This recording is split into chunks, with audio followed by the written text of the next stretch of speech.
Hello बच्चों, चलिए प्रश्न पढ़ते हैं। ऊष्माधारिता क्या है? Cp माइनस Cv बराबर R। व्यंजक स्थापित कीजिए। चलिए अब हम प्रश्न की मुख्य अवधारणा देख लेते हैं। तो यहाँ पर हमारे प्रश्न की मुख्य अवधारणा क्या होती है? ऊष्माधारिता जो होती है वो क्या होती है? तो किसी निकाय का ताप 1 डिग्री सेल्सियस बढ़ाने के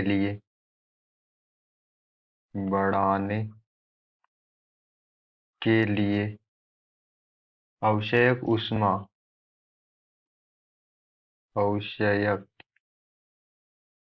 ऊष्मा की मात्रा को की मात्रा को ऊष्माधारिता कहते हैं। ऊष्माधारिता कहते हैं या कहा जाता है। हम ऊष्माधारिता किसे कहते हैं? किसी भी निकाय या तंत्र का हम तापमान जो होता है वो 1 डिग्री सेल्सियस बढ़ाने के लिए आवश्यक ऊष्मा किस मतलब 1 डिग्री सेल्सियस को बढ़ाने के लिए जो हमें ऊष्मा चाहिए होती है, उसी मात्रा को हम ऊष्माधारिता कहते हैं या ऊष्माधारिता कहा जाता है। ऊष्माधारिता की जो इकाई होती है ऊष्माधारिता की जो इकाई होती है वो जूल प्रति केल्विन होती है। जूल प्रति केल्विन होती है। ऊष्माधारिता की जो इकाई होती है वो क्या होती है? जूल प्रति केल्विन होती है। और ऊष्माधारिता C, जिसे C से दर्शाते हैं, वो बराबर होती है Q ऊष्मा बटे ताप में परिवर्तन या ताप वृद्धि। तो C ऊष्माधारिता बराबर Q ऊष्मा बटे ताप में वृद्धि ऊष्माधारिता का सूत्र होता है। अब हम यहाँ पर Cp एवं Cv में संबंध देख लेते हैं। Cp एवं Cv में संबंध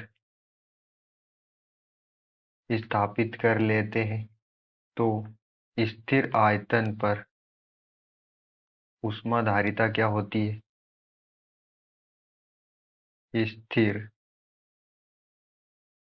आयतन पर ऊष्माधारिता स्थिर आयतन पर हम ऊष्माधारिता देख लेते हैं। स्थिर आयतन पर ऊष्माधारिता को Cv से दर्शाते हैं, जो बराबर होती है डेल्टा V आयतन में परिवर्तन बटे डेल्टा T ताप में परिवर्तन या ताप वृद्धि। या इसे हम लिख सकते हैं डेल्टा V बराबर Cv इंटू डेल्टा T। और ये बराबर होता है QV के।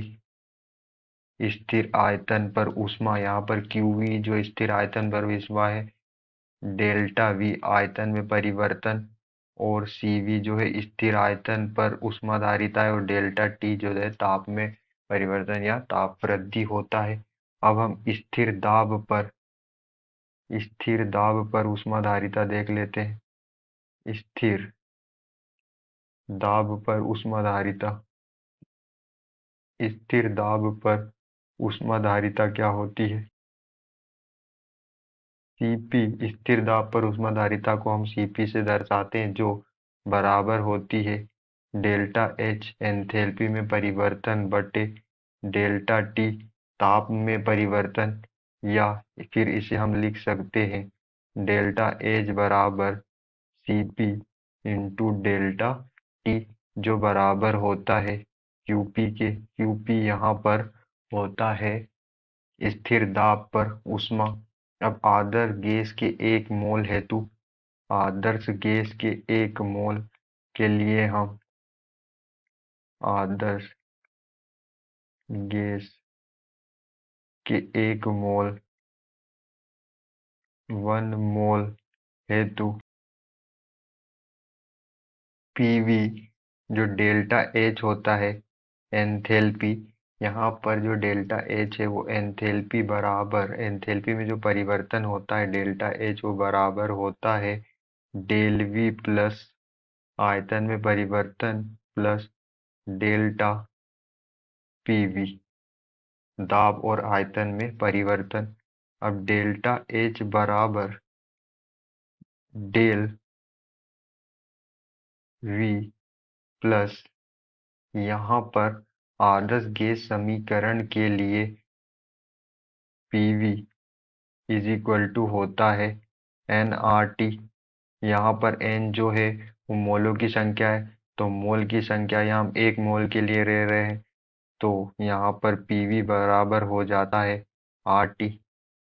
पीवी बराबर होता है आर टी, क्योंकि एन यहाँ एन की जो संख्या है वो 1 है, तो यहाँ पर आर टी की जगह हम इसे आर यहाँ पर जो होता है वो हमारा होता है पीवी। पीवी की जगह हम ये मान रख देंगे आर टी, तो यहाँ पर होगा डेल्टा आर और T. PV is equal to R T हो जाएगा, हमने आदर्श गैस समीकरण से निकाला, तो डेल्टा एच बराबर डेल्टा वी प्लस, यहाँ पर आर जो है वो स्थिरांक है, गैस स्थिरांक, इसलिए आर इंटू डेल्टा टी, ताप में परिवर्तन।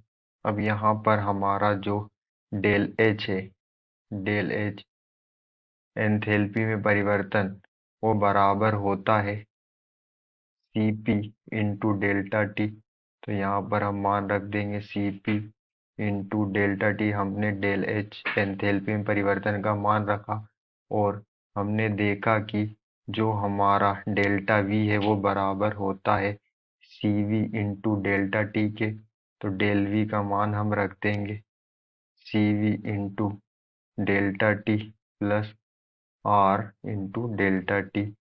अब यहाँ पर जब हम डेल्टा टी से भाग देने पर, डेल्टा टी से जब हम अभिक्रिया में डेल्टा टी से भाग देते हैं तो हमें डेल्टा टी जो पूरी अभिक्रिया से जो है कट जाते हैं और बचता है Cp बराबर Cv प्लस आर। जब हम Cv को Cp की ओर ले जाते हैं तो Cp माइनस Cv बराबर आर। तो हमने देखा कि जो हमारा Cp माइनस Cv बराबर आर होता है वो इस तरह से सिद्ध होता है। यहाँ पर जो Cp है वो स्थिर दाब पर ऊष्माधारिता है और Cv जो है वो स्थिर आयतन पर ऊष्माधारिता है और R यहाँ पर जो है हमारा गैस नियतांक है, तो Cp माइनस Cv बराबर R होता है। आशा करते हैं आपको समझ में आया होगा। धन्यवाद।